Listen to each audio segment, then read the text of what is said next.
The Brian and Kenzie Show. On Q101. All right, this might be the best thing you hear all day. It's Brian and Kenzie on Q101, and the double features finding out that the Chicago rat hole has been filled in on the north side. This is by the city now. It's not just some plaster. It's gone. It's filled in with concrete. The Chicago rat hole that we talked about for 6 months is gone. So they wrote a song saying goodbye to the Chicago rat hole. Rat hole's gone, the day has come. They took the slab away. Rat hole's gone, there's no more fun. So move along. Rat hole's gone, the day has come. Rat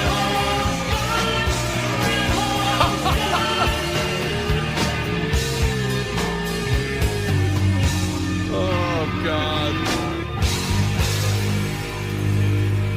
Hey guys, isn't that a squirrel? Oh, bravo. Awesome. The double features, our house band, if you will. And make sure you give them a follow on their social media, on Instagram, and their website's just thedoublefeatures.com. They actually write a lot of songs. They can personalize songs for you. They do it for us. They're amazing. And we'll be playing that every hour today. Goodbye, Chicago Rat Hole. It's a tragedy. The Q101 Morning Crew.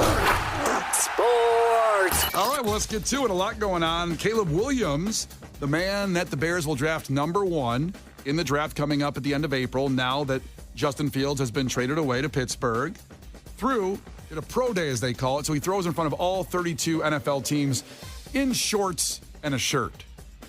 He's not wearing pads. He doesn't have people running at him. No, he's had no defense. No defense. But I got to say, first off, seeing him walk onto the football field, I take back everything I've said about him.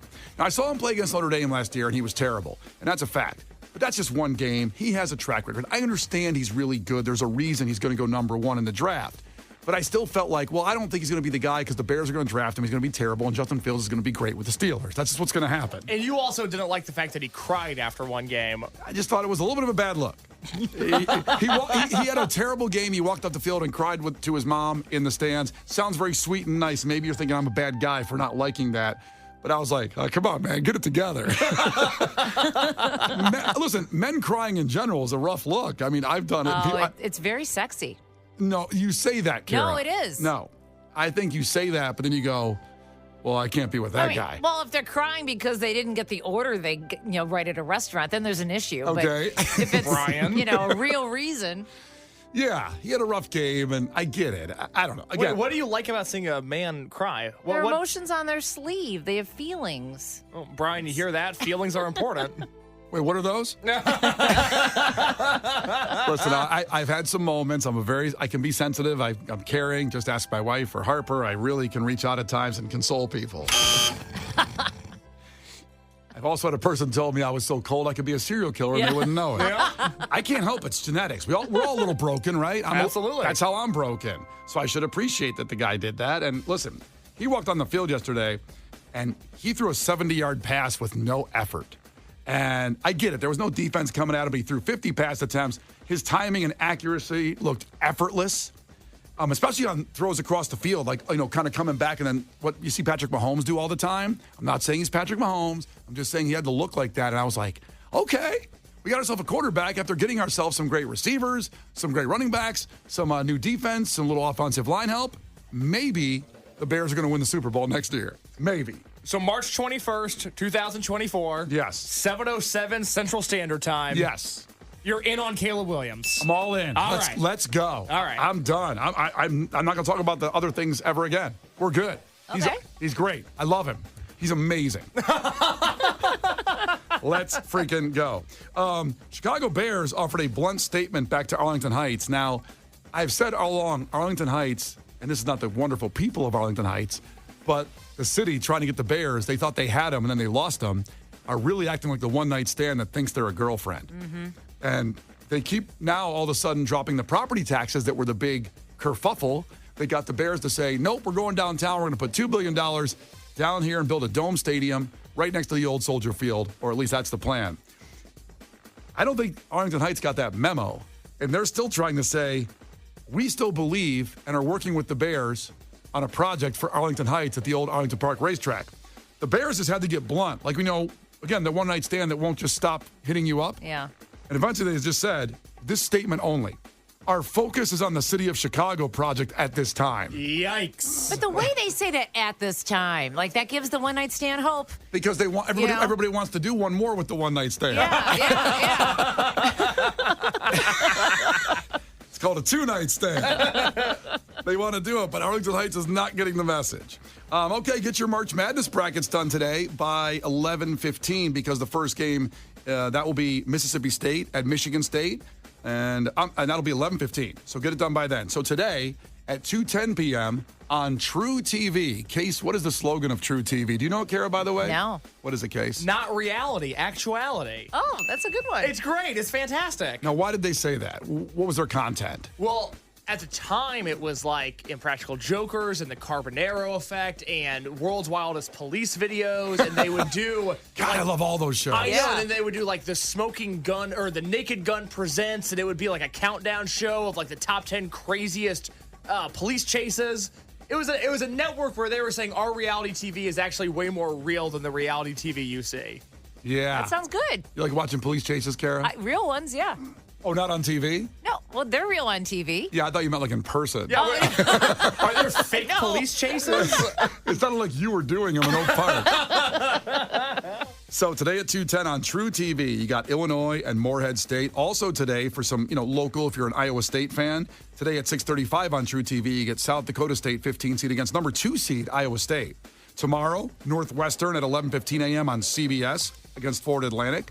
Also tomorrow, you got Purdue. I'm sick and tired of losing to Purdue. It's my Bobby Knight quote.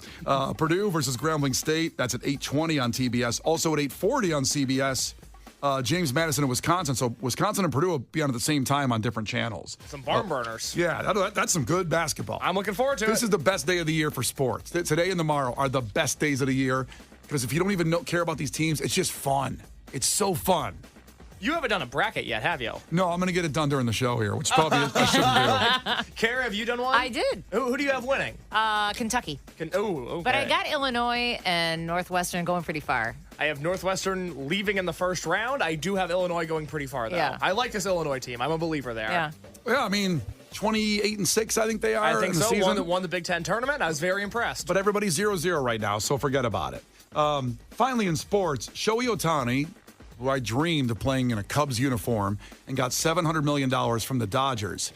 And I'm sure people like Case, White Sox fans, dreamed of him being there too. And I guess Reinsdorf said, we're not going to do that. Yeah, luckily I didn't have to dream because in September, before he was even a free agent, Jerry Reinsdorf came out publicly and said, we're not going after him. He's not going to be on the White Sox. Because why get the best player of our generation on a team? Just tease me a little bit. Just give me hope. Yeah. Well, as you learned watching Shawshank, hope is a dangerous thing, my friend. It's got no reason with the White Sox. Drive a man insane. Okay, sorry, can't do it. Okay, so Shohei Ohtani is Japanese. He doesn't speak any English. He has an interpreter. There's a huge scandal going on right now that his interpreter was stealing his money to pay off gambling debts and basically kind of going to the bank and saying like, I'm going to need $1 million. He needs $1 million. Just give it to me in hundreds. And then taking the money and paying off gambling debts. But there's a plot twist here that's getting interesting that it's possibly Shohei Ohtani. It's all alleged. We're just, we're brainstorming here on what's going on with the situation. Well, you have to look at this situation going forward with the fact in mind that Ohtani's camp has already changed their version of the story. Initially, it was Ohtani was helping out his friend, the translator who has a severe gambling issue, who was in massive amounts of debt. Ohtani sent him money to make sure that his debts were covered and that they were going to go on their way from there. Right. The story has already changed, even though it's less than 24 hours old, to now the Dodgers are saying Ohtani had no knowledge of this. The interpreter was stealing from him. This is theft on the highest level. And so this now creates a situation where you have, at the very least, the biggest star in baseball lying about a gambling issue. Now, whether he gambled or not is unknown, but if we find out that Shohei Ohtani had a Michael Jordan-level gambling addiction, which it certainly seems like we did, the punishment for Pete Rose is that he was banned from baseball. Well, he was gambling on baseball, Exactly. though. Like, what's he gambling on? So I'm glad you asked that, Kara. So as of right now, it's known that the interpreter was gambling on sports that are not baseball. It was football and basketball specifically. But There's a lot that we don't know. That's right, because it seems convenient and how this is all playing out with different twists and turns. He still could have been betting on baseball. Yeah, we're going to find out that he was betting the Angels under every single year. Yeah. And it's like, oh, no wonder they weren't winning. And this is a wild story. I mean, this is monstrous in how it could play out. Also very fascinating that the interpreter right in front of his client could lie because he doesn't speak any English and say, Well, it makes me wonder what he's interpreting correctly and not correctly on purpose. Yeah. Yeah, they might have had a deal with the White Sox, Yeah. and he didn't know it. Shohei Ohtani didn't even know. He thinks he's playing for the White Sox. Yeah. Jeez. Brian and Kenzie. On Q 101. You can't defeat her. She's too powerful. Clash with Kenzie. Let the battle begin. Q 101. Let's go. Vampire Weekend tickets for you, Sarah. Checking in to compete against Kara, filling in for Kenzie. How about all that? Sarah, tell us something about yourself. I work at a funeral home. Oh, wow. That's the business that doesn't go out of business, right? Because people are dying to get in there. No. Haven't heard that one. Haven't heard, Churchy's never heard that one. haven't heard that one today yet, I bet. Not today. So I have a lot of questions. I knew you would. Okay. Do you go back often by yourself or the bodies are all kind of laying in wait? Sure. Is that kind of weird? No. They don't. I'm so used to it. Yeah, I assume you grew up in it because it's always a family business. No, I did not. Oh. I taught preschool for over 20 years. And then just made the switch to working at a funeral home? My friends bought it. Your friends bought it and they're working. Okay. Yes. So But I'm in nursing school, so I'll be out of it soon. Oh, so it's not a life mission of yours. It's not. Okay. Would Yeah, you say you're but I like it. passionate about the funeral home business? I'm dedicated to it. Respect. I like that. Hey, we're not going to narc it out to your boss. You can tell the truth. All right, I have too many questions, so we're going to move on. Some other day we'll talk about all that stuff because I'm really fascinated by that situation. You got it. First one to 5 wins. Listen carefully. If Kara gets one wrong, you can steal a point. She can do the same with you. Call heads or tails. Tails. It's tails. And Sarah goes first. Sarah, who performed the singles All the Small Things and Adam's Song? Who performed those songs? Three. Shoot. Green Day. Green Day is not right, Kara. Blink 182. Blink 182. Blink 182. I knew it was on the tip of her tongue. Yeah. Appearing at Lollapalooza, which we'll have tickets for at 8 o'clock coming up here, so be aware of that. Stay here at 8 for those. Let's see. It's back to Kara. Kara, Yeah. 1-0. Julia Louis-Dreyfus played the role of which character in Seinfeld? Oh, Elaine. Elaine. I danced like her. Oh, we need a video of that. Yeah. I can see that. That makes sense. Thanks. Sarah, in what year was the Declaration of Independence adopted? What year? Why are you giving me all the hard ones? 3, 2. 1892. Oh, that was a great year, though. One of my favorites. Yeah. It's a good bourbon, actually, 1892. Oh, that's how she knows that. Or is it 1982? I don't know, whatever. Drinking back there with the souls in the back room. Oh, what is it, Kara? It's 1776. 17. Is Kara up 3 now? She does. She's Oh. up 3-0. This is not good. Back to Sarah. That's not. No, it's back to Kara, actually. Whoa. Kara, Michael Jackson was called the king of what? Oh, the king of pop. King of pop. Oh, boy. Let's try to get something. What was that, Sarah? I should have picked heads. Yeah. How about this, Sarah? Rick, Big Hoss, and Chumley are the stars of what reality show on the History Channel? Pawn Stars? Pawn Stars. Sarah's Wow, on the good board. job. That's her Yay. wheelhouse. She knew that. Yeah. That's her wheelhouse. The problem is Kara can win with the next question. 4-1, and it's back to Kara. Oof. Kara, who was on the $50 bill?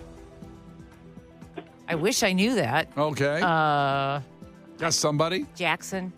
Andrew Jackson is not on there. I thought you meant Michael Jackson. Sarah, so did I. You know the king of pop. Sarah, do you know? I don't. Okay. Hamilton. Hamilton. Nope. It's a Ulysses S. Grant. It's on the $50 bill. Grant. A lot of people don't get 50s. That's the problem. I know. They just can't do it anymore. Inflation. No money out there anymore. It's all digital. Yeah. So is it back to Sarah. Sarah. She's got 1, Kara's got 4, but it is Sarah's question. Sarah. What was the first toy later featured in Toy Story to be advertised on television? So think of an old toy. And featured in Toy Story. 3. Like the commercial? Yeah, but in the movie that was featured, and also, Right. It was the first toy to be advertised on television. So it's a pretty old toy. Okay. A Slinky. Good guess. That but is a good guess. Yeah, but do you know, Kara? Maybe those little army men? No. Mr. Potato Head. Oh, yes. Toy Story. Yes. Oh, Yeah. good Lord. I know. Sounds like you're sorry you called. Sure am. All right, well, it's back to Kara. She has 4. She can put Sarah away with a correct answer here. Come on. Come on. Walter Mondale ran against who in the 84 U.S. presidential election? A4. That had to be Reagan. It was. Can we please give the tickets to her? She has to work with dead people all day. Oh, that's a good reason. Sure. You got the tickets, Kara. You're thank going God. to see Vampire Weekend. See the tie in there to the funeral home? Yes, that is it. You're welcome. Yes, you're going to it. Anyway, how about that? I'm so glad. Thank you so much. Oh, thank you for all your work. We appreciate you.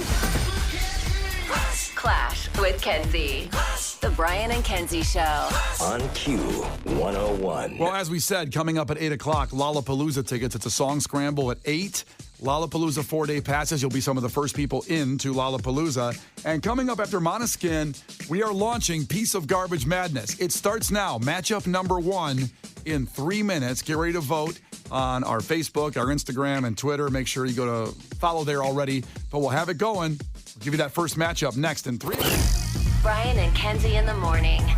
And Chicago's alternative all day. Q101. Brian and Kenzie on Q101. And yes, 25 minutes away from 8 a.m. And that will be Lollapalooza tickets, highly sought after tickets. But as we go throughout the day, you listen to Q101. It's the best soundtrack to the basketball that happens all day today, tomorrow, Saturday, Sunday. It's the greatest 4 days in sports. Many men get vasectomies on Wednesday, yesterday.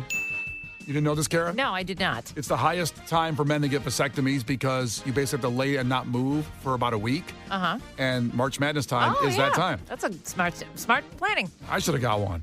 I agree. There might be another kid out there. Who knows? Maybe we'll get one more kid between Harper, give her a baby brother or sister. Yeah. But this is so awesome. It's great. Now, what we've done, and I'm very happy to do this, is bring back the Piece of Garbage Madness. I did it in 2019. COVID kind of put it aside for a while, and now we're back with people and things and ideas that were pieces of garbage in the last year only. So it might be a few days here and there, but roughly in the last year. The bracket is going up right now on Q101's Facebook page and Q101.com. You'll see it. You can see all the matchups. These are people that you nominated. You did all this. It's all on you. Of course, we had a little bit of help checking in here, and the selection team seeded them all. It's just like the basketball tournament, okay? We have 4 regions. We have the Italian beef region. We have the deep dish region. We have the Chicago dog region and the tavern style region. Nice. Yeah. And of course, the winner, Total Garbage, will have matchups about 3 a day up until April 8th, which will be the finale of the basketball game. That's when ours will match up perfectly with the basketball. But we'll have games every day on the weekend, 3 a day. And the first matchup, here we go. Let's get it started, is the number 1 overall seed, Dalton Mayer Tiffany Henyard. Wow. Yes. I mean, she's tough. I mean, the odds are still way in her favor, even though this competition is so tough. Okay? Now, she'll be competing against the Cubs, who are a 16 seed. Now, every sports team got in, but the Cubs probably had the best and kind of maybe hope, I guess, for the future. This all happened, of course, previous to what the Bears did in the last week. But, of course, the Bears got to think about last year, what they've already done, not about what they could be. Right. So there's different seedings of all the teams. So Tiffany Henyard's a 1 seed. The Cubs are a 16 seed. I'm going to get that matchup here in a second, and then you vote on our Facebook page, Instagram, and Twitter. There'll be polls on Instagram and Twitter. On Facebook in the comments, why don't you put your vote and why? So like you said, Brian, we're doing 3 matchups a day. Yeah. Across social media on all of Q101's Facebook, Twitter, and Instagram. Right. If you go to those channels right now, Facebook, Twitter, Instagram, the full bracket is available. You can take a look at it. Thank you to the Double Features who made a gorgeous, gorgeous bracket for us. It's amazing. I feel official. I feel vindicated. We are going to vote on some garbage. It is a lovely time to be alive. Get there to our socials. And wow, that was good. I know. I'm fired That up, was a great speech. It's America. So go to our social media. That's where the voting all takes place. Not on the text line, not on calls, but it will take place completely on our social media on Q101's Facebook, Instagram, and Twitter. Go vote. It starts. Check out the bracket first and peruse it because it's very funny, the matchups, the things that have been pieces of garbage. But we'll get that first matchup up here in moments. Brian and Kenzie in the morning. And Chicago's alternative all day. Q101. Brian and Kenzie in the morning. And Chicago's alternative all day. Q101. Okay, so the first matchup is up on Q101's Facebook page, our social media. Tiffany Henyard, a 1 seed, the overall 1 seed against the Cubs. So you vote, you decide, go with your heart. You decide who advances in Piece of Garbage Madness here with Brian and Kenzie on Q101. I think 708 is the first time they've ever texted in. We love to see it. Mike from Woodridge. He explained this perfectly. While many of us have been victimized by the Cubs for decades, Tiffany Henyard is truly a piece of garbage for her blatant corruption. Oh, wow. These are the things we are weighing here. That is so well said. How, can you look past, again, a lifetime of disappointment for the year of terror that Tiffany Henyard has brought on? That's right. Remember, it's the biggest piece of garbage, and she's a 1 seed. And listen, please put that up on our Facebook page. We see your texts. We see that coming in calls, but vote and decide on Facebook because that's where the voting goes on, and you decide who moves on. So go ahead and do that right now on all of our platforms. Also coming up about 13 minutes away, we have Lollapalooza 4-day passes and a song scramble. That's at 8 a.m. Before we get there, we're going to talk about when you listen to your friend and how that backfired. It's a story this story's going to stay with you for the rest of the day. I can't get it out of my head what this kid did because his friend told him to do it. Oh, my God. Well, that's never a good idea. Well, I've done it a lot, but this one, I can't get it out of my head. I don't know how I'm going to get it out of my head. Wow. So Did he jump off a bridge because his friends were jumping off a bridge? Exactly. Not even close to as bad as this one is. It's worse. It's worse than jumping off a bridge like your mom or grandmama used to say. Yep. You go jump off a bridge? He did it? In the meantime, it's Gil Curtis with your headlines. This is not headline news. Finland was named the happiest country in the world, probably because last year the government passed a ban on playing Morrissey. What the hell? Danny DeVito and Arnold Schwarzenegger are working on a new movie. It's the comedy pairing of the decade, responded the 1990s. High schools are bringing back shop class. Shop teachers give the move 2 thumbs up. Well, they would if they still had thumbs. Bill Belichick is writing a book. Based on what we know about Bill, the book jacket won't have sleeves. And a new study claims that money is addictive. Read more about it in the new issue of Problems Morning Radio Hosts Don't Need to Worry About. This is not headline news. The Brian and Kenzie Show. On Q101.